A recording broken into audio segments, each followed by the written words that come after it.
my name is Natalie, and if you are new here, welcome. And if you've been here before, welcome back. Today we are going to do some actual informational content. If you are here, you may be 1 or 2 weeks out from a powerlifting meet, and you either want to cut into a weight class or lose a few extra pounds to get that little bit of advantage. No worries, today we are going to learn how to do a water cut that will not leave you super deflated and empty. This water cut is also intended to be for 2-hour weigh-ins. So if you are, let's say, in a federation that does 24-hour weigh-ins, you probably won't need this. This is targeted towards my folks who weigh in on the same day as competition. So take that as you will. All right, guys, there's not going to be any putting around. Let's get to it.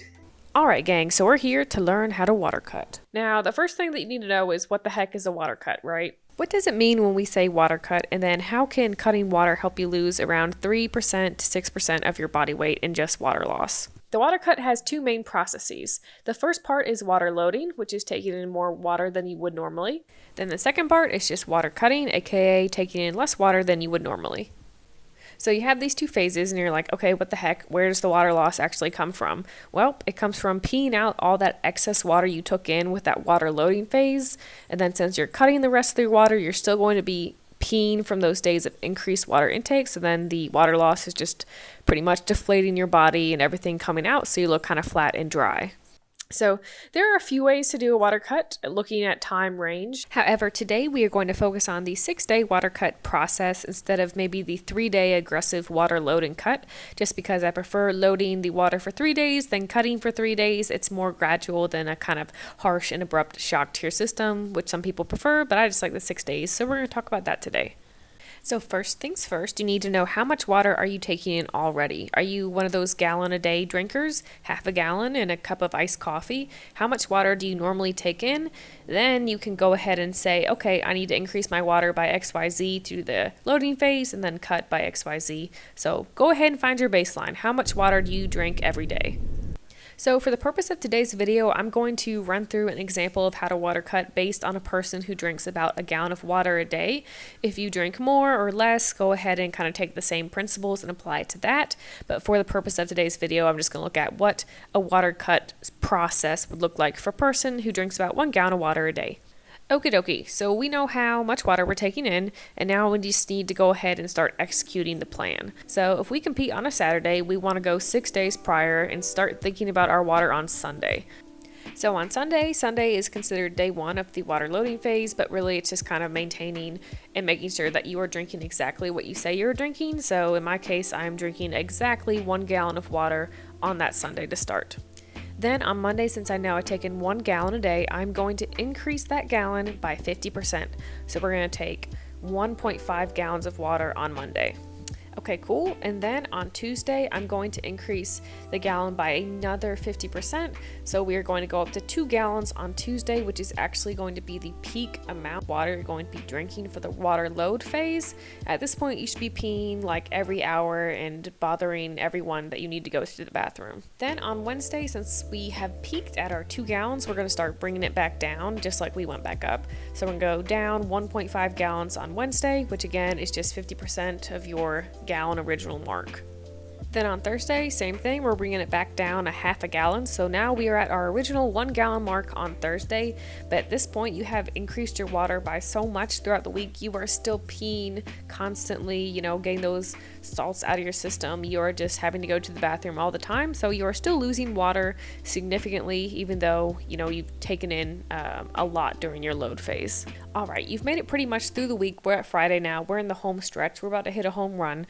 So what do? You take it down by another half gallon, and now you're just drinking half a gallon on Friday.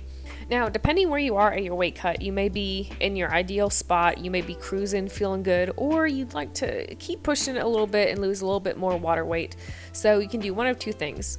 You can either drink the half gallon throughout the day and be fine with that, or you can drink the half gallon before noon, and that way you're really not taking in any liquids for the second half of the day, so you can try to lose just a little bit more if you need to.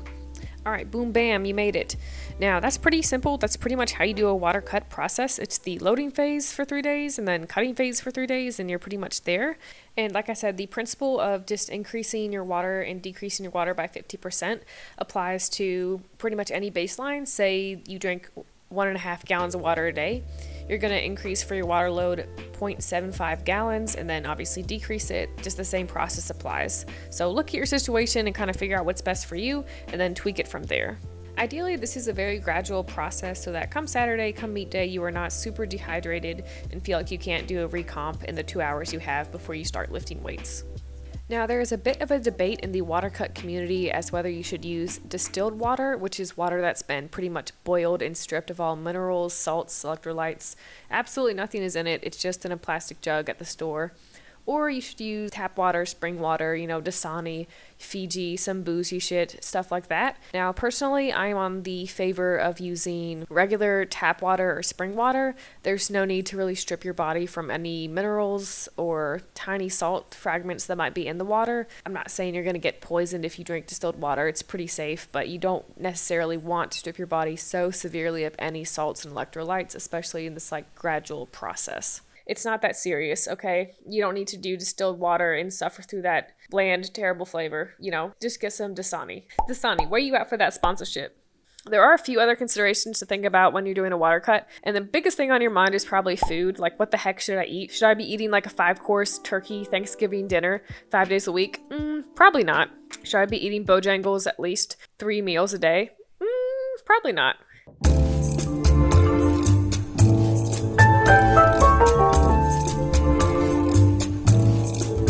So when you're looking at your foods throughout the week, I would pretty much stick with the same things you've been eating. So if you know that you always have oatmeal in the mornings, then, chicken and rice for dinner, that's totally fine. What you can do is look on what you eat on Friday, and maybe if you are still kind of pushing a little bit over that you want to weigh, maybe drop out some carbs on Friday and instead. Sub in some peanut butter, dark chocolate, Fairlife milkshakes, stuff that'll pass through you and not carb heavy things. Focus on, fats and things that are kind of just going through your system, like obviously Fairlife milk, ice cream, things like that.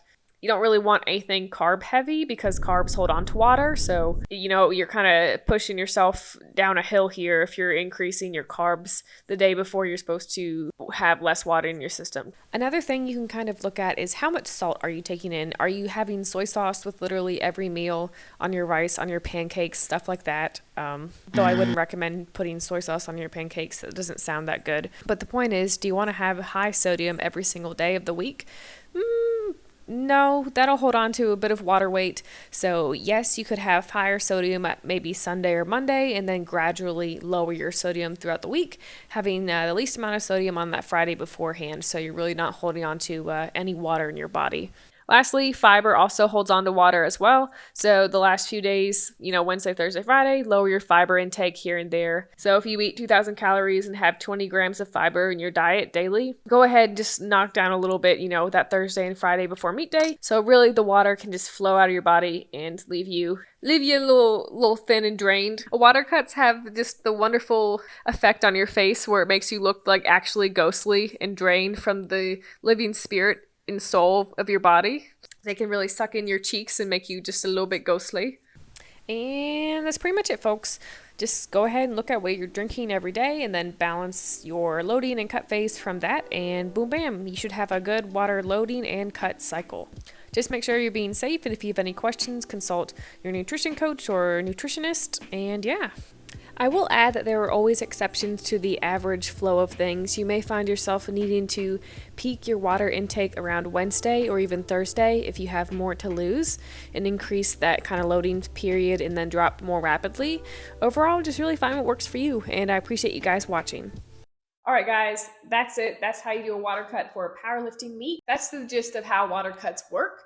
So tweak it as you need to, but that's pretty much the rundown. Again, do it safely at your own discretion.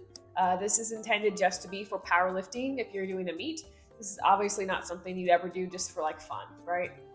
But thank you guys so much for watching. If you enjoyed this video, check out the rest of my channel where I do some lighthearted TikToks, skits, and then talk about other powerlifting things. Thank you guys so much for watching. Don't forget to subscribe, and I'll see you next time.